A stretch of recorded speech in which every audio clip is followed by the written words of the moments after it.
అందరికీ నమస్కారం. ఎన్ఐఏ అధికారులు మన తొలి వెలుగు ఆఫీస్కి వచ్చి 94 బిఎన్ఎస్ఎస్ కింద ఇచ్చిన సమన్స్ని బేస్ చేసుకొని మేము ఇవాళ విచారణకు రావడం జరిగింది. మా ఎంప్లాయీ ఎవరైతే ఉన్నారో నా కొలీగ్ అనిల్ కూడా విచారణకు వచ్చాడు. తనకి 160 సిఆర్పిసి 179 బిఎన్ఎస్ఎస్ కింద తనకి నోటీస్ ఇవ్వడం జరిగింది. నాకు సమన్స్ ఇష్యూ చేశారు. ఇద్దరికి ఒకేసారి ఇచ్చారు. మొన్న ఈయన ఆఫీస్కి వచ్చి సో నన్ను ఆఫీస్కి వచ్చి అడిగింది ఏంటంటే, గాదే ఎన్ఐఏ గారు ఏ వీడియోలో అయితే మాట్లాడారో ఆ వీడియో మీ దాంట్లో అప్లోడ్ అయింది.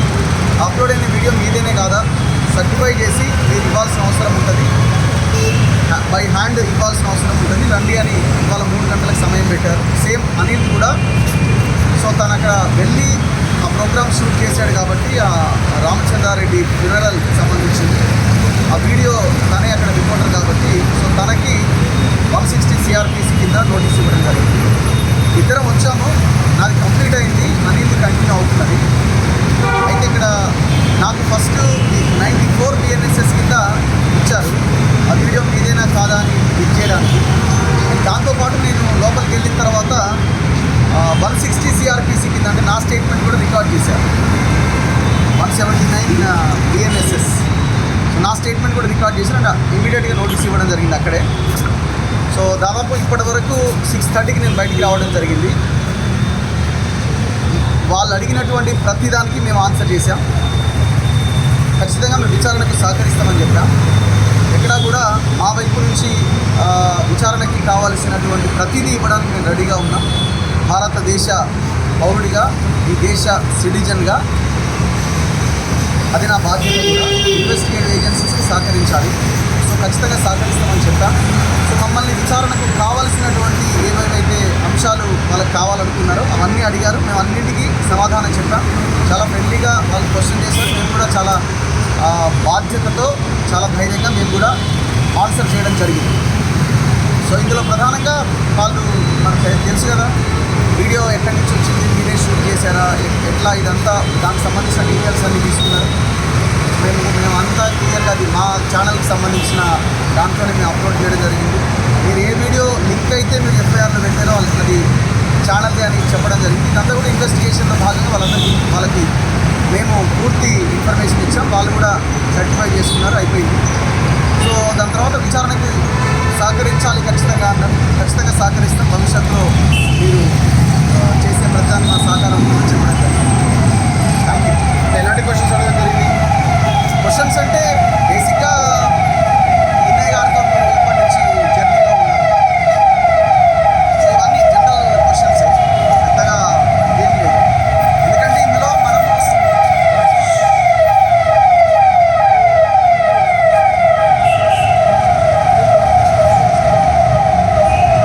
పెద్దగా నన్ను ఇన్సిస్ట్ చేసి నేనేదో అని అడిగేంత ఇది కూడా ఏం లేదు అక్కడ.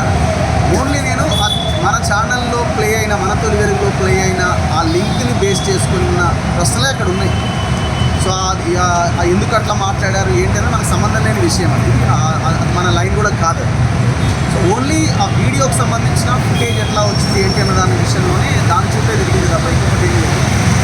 సో మేము జనరల్గా రెగ్యులర్గా అందరి ఇంటర్వ్యూస్ మేము తీసుకుంటాము, అందరితో మేము మాట్లాడుకుంటాము. సబ్జెక్ట్స్ కోసం, అనాలిసిస్ కోసం చాలామంది మేము కాంటాక్ట్ అవుతుంటాము. అందులో భాగంగా మేము అందరితో మాట్లాడతాం. అట్లనే ఎన్ఐఏ గారితో కూడా మేము రెగ్యులర్గా టచ్లో ఉంటాం అంతే తప్ప అంతకు మించి ఇక్కడ ఏం లేదు ఆన్సర్ చేయడం. పెద్ద క్వశ్చన్స్ ఏమి అక్కడ ఏం ఇదేం లేదు. రాజకీయ పార్టీలు సోషల్ మీడియా హ్యాండిల్స్లో మీరు అరెస్ట్ అయిపోతున్నారు, రకరకాల చేస్తున్నారు ప్రజలు, దాని మీరేమంటారు? చిల్లర సోషల్ మీడియా పోస్ట్ కూడా మనం చూస్తూ ఉన్నాం. ఇక అరెస్ట్ అయిపోయిండు, కొంతమంది అయితే ఇక అరెస్ట్ అయిపోయాడు, చెంచల్ కూడా జైలుకే తీసుకొస్తున్నారనే పోస్టులు కానీ కామెంట్స్ కానీ నిన్న మొన్నటి నుంచి అయితే ఇక వీడు అర్బన్ నక్సలైటు ఇక నోటికి వచ్చి ఇష్టం వచ్చినట్టుగా పెట్టుకుంటున్నారు. ప్రశాంతంగా నిద్రపోండి మీరంతా, ఏం ఇబ్బంది లేదు, ఏ తప్పు చేయలేదు. సో ప్రజల కోసం మాత్రమే మేము పనిచేస్తాము. చాలా ధైర్యంగా, బాధ్యతతో పనిచేస్తున్నాం. ఎక్కడా వెనకడుగు లేదు. ఇంకా కొంతమంది అంటున్నారు వీడియోలు అన్నీ డిలీట్ అయిపోతున్నాయి అంటున్నారు. ఎక్కడో ఎవరో అడిగితే చెప్పాను, డిలీట్ అయిన ఒక లింక్ ఏదైనా ఉంటే మాకు పంపించండి, ఇగో ఫలానా వీడియో డిలీట్ అయిందని. ఎట్టి పరిస్థితిలో ఒక వీడియో కూడా డిలీట్ అవ్వడం అంటూ ఉండదు. న్యాయస్థానం, ప్రజలు ఒక న్యాయం వైపుగా మేము పనిచేస్తూ ఉంటాము. సో ఎవరైనా కోర్టుకి వెళ్ళి ఇగో పలానా వీడియో ఇది నచ్చలేదని చాలామంది రియల్ ఎస్టేట్ మాఫియాకి సంబంధించిన డిలీట్ చేసుకునే సందర్భాలు ఉన్నాయి. అట్లా పోయిన వీడియోలు తప్పితే మా దాంట్లో మాకు నేనుగా డిలీట్ చేసిన వీడియోలు ఏమీ లేదు, ఉండవు. ఎవరైతే ఈ కామెంట్స్ పెడుతున్నారు కొన్ని శాటిలైట్ ఛానల్స్ కూడా, శాటిలైట్ అని చెప్పుకునే ఛానల్స్ కూడా అసలు నాకు నోటీస్ రాలేదు, ఆ సమయానికి ఆల్రెడీ ఆ యూట్యూబ్ ఛానల్ మీద కేసు అయిందని పోస్టులు పెడుతున్నారు. అంటే బ్రేకింగ్ చేస్తున్నారు. ఇంత దుర్మార్గంగా వ్యవహరిస్తే ఎట్లా? కొంతమంది అయితే ఇక అయిపోయింది, ఏరివేత కార్యక్రమం స్టార్ట్ అయిందని పెడుతున్నారు. ఏరివేత అంటే ఎవరు ఏరివేత? మేము ఒకటే ఏమంటున్నామంటే, మేము పనిచేసే దాంట్లో ఒక 10% పనిచేయండి ప్రజల్లోకి వచ్చి. మీరంతా సోషల్ మీడియాలో ఈ చిల్లర పోస్టులు పెట్టేవాళ్ళు, మేము ప్రజల్లో ఉండి ఉదయం 7 గంటల నుంచి రాత్రి 8-9 గంటల దాకా మేము పనిచేసే దాంట్లో మీరు ఒక 10% పనిచేయండి, ప్రజలకు చాలా మంచి జరుగుతుంది. ఈ పోస్టులు పెట్టి విద్వేషాలు రెచ్చగొట్టి చిల్లర పోస్టులు పెట్టడం వల్ల ఉపయోగం లేదు. నేను వాళ్ళకి ప్రధానంగా చెప్పదలుచుకున్నాను. ఇప్పుడు మీరు విచారణకు హాజరయ్యారు కదా, మీ పైన ఏమైనా కుట్ర జరుగుతున్నట్టు మీకు అర్థమవుతుందా ఏమన్నా? అంటే నేను ఇప్పుడు విచారణ దాంట్లో నాకు చూసినప్పుడు కుట్ర అనే దాంట్లో నాకు ఎక్కడ కనబడలేదు. బేసిక్గా నా మీద కేసు ఏం లేదు, మీ మీద కేసు ఉన్నదని ఎక్కడ కనబడట్లేదు. గతంలో అయిన కేసెస్ విషయంలో మన మీద జరిగినప్పుడు కుట్ర కోణం మనం చెప్పడం జరిగింది. ఈ పర్టికులర్ దాంట్లో నా మీద కేసే కాలే కదా, నన్ను ఓన్లీ అడిగినారు, స్టేట్మెంట్ తీసుకున్నారు, ఈ వీడియో మీదేనా కాదా అని. ఇక్కడ కుట్ర మన మీద ఏముందన్నట్టు ఏం లేదు కదా. ఇంత చిన్న స్టేట్మెంట్కు 3.5 గంటల సమయం తీసుకోవడం లేక ప్రొసీజరల్ ప్రాసెస్ ఉంటుంది కదా అక్కడ. వాళ్ళంతా డేటా తీసుకోవాలి, ఇదంతా ల్యాప్టాప్లో వాళ్ళు చేయాల్సి ఉంటుంది. వాళ్ళ ప్రొసీజర్ వాళ్ళు చేసుకుంటారు.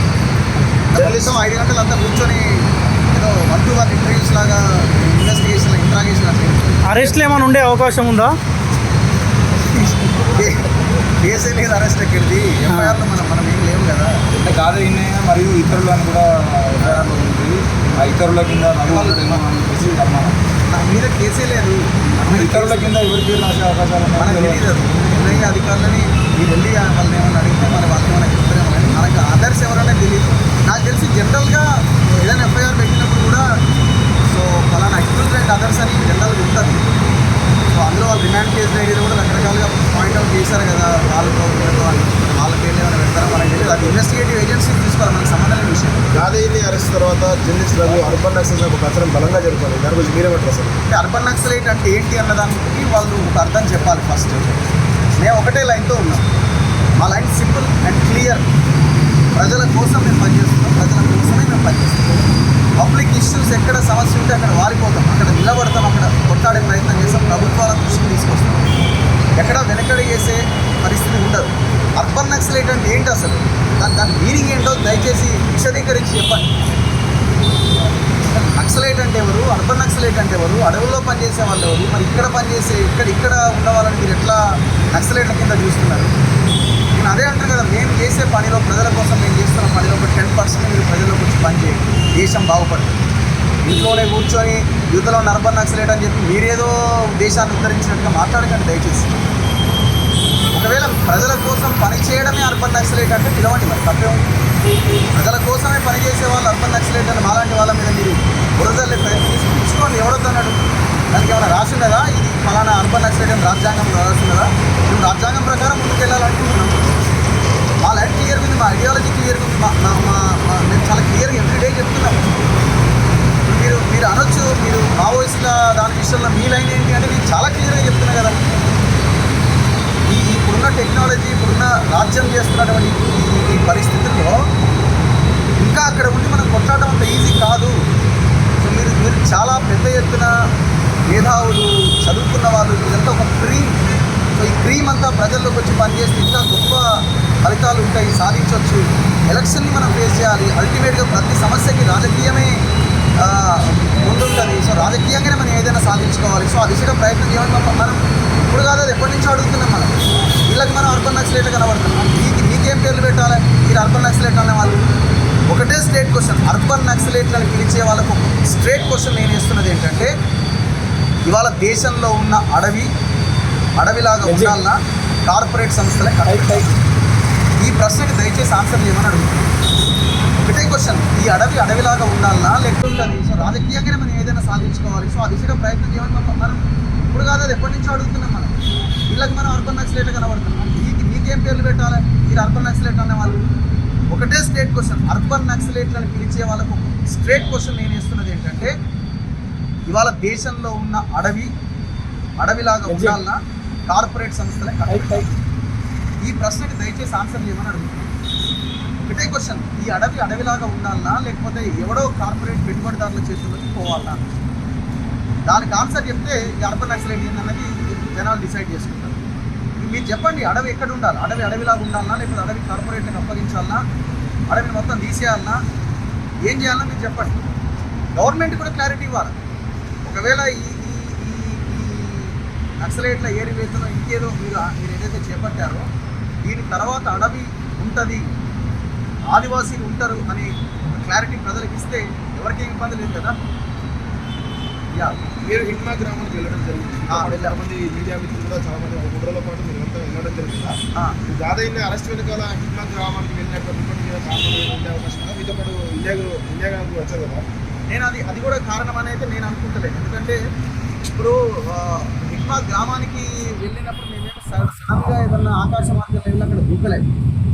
రోడ్డు మార్గంలోనే వెళ్ళినప్పుడు ఊరికి ఆ హిట్మా గ్రామానికి వెళ్ళడానికి నేను రోడ్డు మార్గంలో దాదాపు 10-15 క్యాంపులు దాటుకుంటూ పోలీసులు క్వశ్చన్ చేస్తే మేము జర్నలిస్ట్ను పలానా చోటుకి రిపోర్టింగ్ వెళ్తున్నామంటే వాళ్ళు కూడా చాలా హ్యాపీగా వెళ్ళండి అని దాంట్లోనే చెప్పినారు. వెళ్ళండి కానీ జాగ్రత్తలు కూడా చెప్పారు వాళ్ళు. నేను ఊరికి అనే విలేజ్కి వెళ్తే మీకు తెలుసు కదా, సో వాళ్ళు అక్కడ లంచ్ అక్కడ ఇంకా మనకి ఏం లేదు. సో వాళ్ళే చెప్పినారు కదా, కింద బెటాలియన్ వాళ్ళే చెప్పారు మీరు వచ్చి ఇక్కడ భోజనం చేయండి బ్రదర్, ఏం కాదని కూడా చెప్పినారు వాళ్ళు. ఇక్కడ దాన్ని అది ఉన్నదని అయితే నాకైతే అనిపించలేదు. సో అని మనం ఎవరిని కలవడానికి వెళ్ళినాం? అక్కడ ఉన్న ఆదివాసీల జీవితాలు ఎట్లున్నాయో చూపించడానికి వెళ్ళినాం. మనం హిట్మాని గెలవడానికో లేకపోతే మావోయిస్టులను కలవడానికి వెళ్ళలే కదా. మనం హిట్మా తల్లి ఏం పాపం చేసి ఆమెకేం తప్పలేదు కదా. సో ఆమె జీవితం ఎట్లుందో చూపించడానికి వెళ్ళినాం, ఆమె గెలవడానికి వెళ్ళినాం, తప్పే ఉంది. అది ఇక్కడెక్కడ చర్చకు లేదు. అది కారణం అని నేను అనుకుంటాను. తెలియదు మరి నేనైతే ఏం ఉండదేమో అనుకుంటున్నాను మరి నాకు తెలిసి. ఎందుకంటే మన మీద కేసు కాదు, కథ కాదు. మన వీడియో అక్కడ దాంట్లో మాట్లాడింది, ఆ వీడియో మన దాంట్లో ప్లే అయింది కాబట్టి ఇచ్చారు. విషయం ఏంటంటే ఆ వీడియో మన దాంట్లోనే ప్లే అయ్యింది, మన తొలి తెలుగులోనే ప్లే అయ్యింది. ఇంకొక మీ అందరి దాంట్లో ప్లే అయితే మనకి అందరు నోటీస్ ఇచ్చేవాళ్ళు. సో అప్పుడు ఇంత పెద్ద చర్చ ఉండేది కాదేమో సింపుల్గా. కొంతమంది ఏదో పెద్ద బుద్ధతల్లో పెట్టి చూస్తున్నారో ఏం లేదు బాబు. ఇక్కడ దయచేసి ఎవరైతే సోషల్ మీడియాలో పెట్టుకున్నారో, సంబరాలు చేసుకుంటున్నారో, అయిపోయింది కాకుండా ఏం లేదు. ఇక్కడ నేను ముందే చెప్పిన, వాళ్ళు వచ్చి నోటీస్ ఇవ్వడంలో ఆశ్చర్యం ఏం లేదు. ఇది జనరల్గా విచారణ ప్రక్రియలో జరిగేది ఇదంతా కూడా. నా ప్లేస్లో ఇంకెవరన్నా వాళ్ళకు కూడా వెళ్తున్నారు, బాబు వచ్చి మీరు ఏంటో చెప్పండి అని అడుగుతారు. కామన్గా జరిగేది. సో మా లైన్ వెరీ క్లియర్, లైన్ నుంచి వెనకాలకు వేసే ప్రసక్తే లేదు. మా లైన్ పబ్లిక్ లైన్. ఈ ఛానల్ ఏమైనా వీడియో డిలీట్ చేసి ఏం లేదు. ఇలాంటి చేస్తారు అట్లా ట్రైన్ ఉండదు కదా. ఇలాంటి అలా డిలీట్ అవుతుంది కొన్ని అని చూసి ఎవరు ఒక లింక్ చూపించండి. ఇప్పుడు డిలీట్ అయితే వీడియో మీ దగ్గర ఆ లింక్ ఉంటే దాన్ని క్లిక్ చేస్తే రిమూవ్డ్ బై ద అప్లోడర్ అని వస్తుంది. ఎస్, అది చూపించండి. ఒకటి ఏదైనా చూస్తే నేను దానికి ఆన్సర్ చెప్తాను. విచారణ అనేది యూఆర్ఎల్ బేస్డ్ జరిగిందా లేకపోతే ఛానలే కదా. యూఆర్ఎల్ ఎవరిది? ఛానల్దే కదా. యూఆర్ఎల్ ఛానల్దే కదా. రైట్. నీట్గానే ఇది చేశారు. ఎక్కడ కూడా ఇదేం లేదు. వ్యక్తిగత కక్షలు ఉన్నది అసలు అట్లా లేనే లేదు. చాలా ఇదిగా జరిగింది. అడ్వకేట్ గారు మాట్లాడుతారు. అందరికీ నమస్కారం. మనందరికీ తెలిసిన విషయమే, గాది ఎన్ఐఏ గారు అరెస్ట్ తర్వాత ఎన్ఐఏ నిన్న మన తెలుగు ఆఫీస్కి రావడం జరిగింది. రఘు గారికి, అదేవిధంగా ఆయన దగ్గర పనిచేసే సిబ్బందిలో ఒకరినటువంటి అనిల్ గారికి కూడా నోటీస్ అనేది ఇవ్వడం జరిగింది. అందులో భాగంగా రఘు గారికి ఇచ్చిన దాంట్లో మీ యొక్క యూట్యూబ్ ఛానల్లో ప్లే అయినటువంటి ఒక వీడియో లింక్కి సంబంధించి అక్టోబర్ నెలలో ప్లే అయినటువంటి వీడియోకి సంబంధించిన ఫుటేజ్ మాకు కావాలి అని చెప్పని, అది కూడా క్లియర్గా 65 ఎవిడెన్స్ యాక్ట్ సర్టిఫికేషన్ తోటి కావాలి అని చెప్పని అడగడం జరిగింది. అనిల్ అనే వ్యక్తికి సంబంధించి మీరు విచారణకి రావాలి మా దగ్గరికి అని చెప్పి చెప్పడం జరిగింది. అందులో భాగంగానే ఈయన్ని కూడా ఇన్ పర్సన్గా ఈరోజు కార్యాలయానికి, అతను కూడా విచారణకి కార్యాలయానికి 3 గంటల లోపు రావాలి అని చెప్పి చెప్పడం జరిగింది. ఒక నిజాయితీ గల జర్నలిస్టుగా, ఒక బాధ్యత గల సమాజంలో వ్యక్తిగా, భారతదేశ పౌరుడిగా ఇద్దరు కూడా ఈరోజు విచారణకి హాజరు కావడం జరిగింది. మేము కూడా మొదట్లో విచారణ అధికారి గారిని కలవడం జరిగింది. అందరూ కూడా చాలా బాధ్యతాయుతంగా చట్ట ప్రకారము ఒక నేరానికి సంబంధించినటువంటి ఎవిడెన్స్ కానీ, విట్నెసెస్ కానీ ఏదైనా ఎవరి దగ్గర నుంచి అయినా సరే కావాలి అని అనుకున్నప్పుడు చట్ట ప్రకారము చట్టం ఏదైతే చెప్తుందో దాని ప్రకారమే వాళ్ళు ముందుకు వెళ్ళడం జరిగింది. ప్రధానమైన కారణం ఏంటి అంటే కనుక ఈ యొక్క ఛానల్లో ఆ వీడియో లింక్ అప్లోడ్ అయ్యింది. దాంతోనే ఉద్దేశపూరితమైనటువంటి ప్రసంగం ఉంది అని చెప్పి భావించబడుతున్నారు కాబట్టి దానికి సంబంధించి వాళ్ళు అడగడం జరిగింది. దానికి సంబంధించే ఈరోజు వీళ్ళు రావడం జరిగింది. విచారణ అధికారుల ముందు హాజరు కావడం జరిగింది. విచారణ కూడా సవ్యంగా జరగడం జరిగింది. ఈరోజు మనం మాట్లాడుకుంటున్నాం ప్రతి ఒక్క సోషల్ మీడియాలో కూడా, శాటిలైట్ మీడియాలో పడని వ్యక్తులు, కొన్ని రాజకీయ పార్టీలు అరెస్టు జరుగుతుంది, అర్బన్ నక్సలైట్ అని ఏ విధంగా అయితే కనుక వ్యాఖ్యలు చేస్తున్నారో ముమ్మాటికి కూడా మేము చెప్తున్నాము.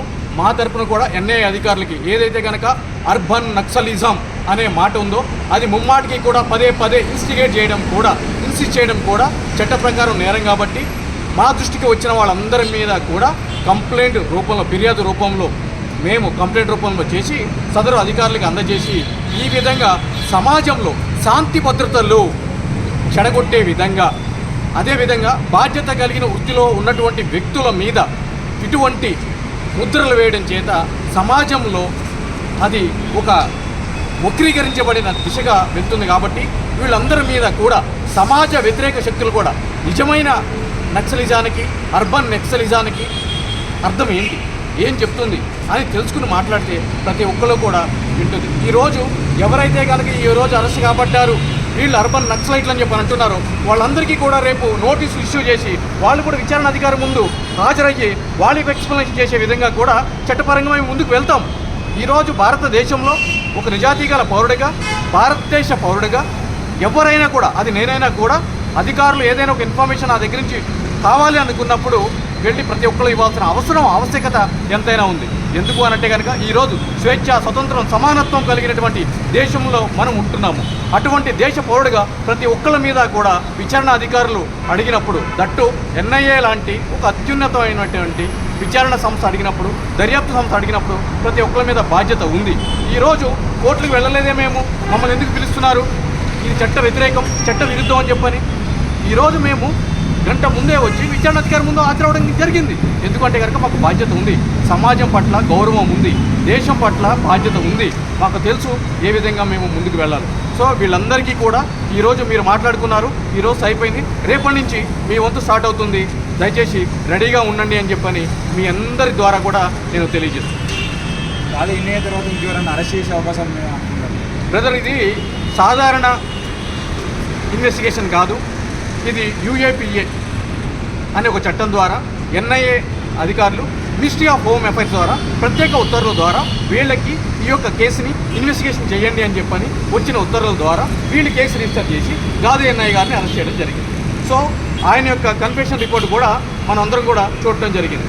వాళ్ళ యొక్క విచారణలో ఎవరైనా సరే ఈ యొక్క క్రైమ్ ఏదైతే కనుక ఎలిగేషన్ చేస్తున్న క్రైమ్ ఏదైతే ఉందో ఆ క్రైమ్లో ఎవరైనా బాధ్యతలుగా ఉన్నారు అని చెప్పి వాళ్ళకి భావిస్తే వాళ్ళు చట్ట ప్రకారం ముందుకు వెళ్ళడం జరుగుతుంది.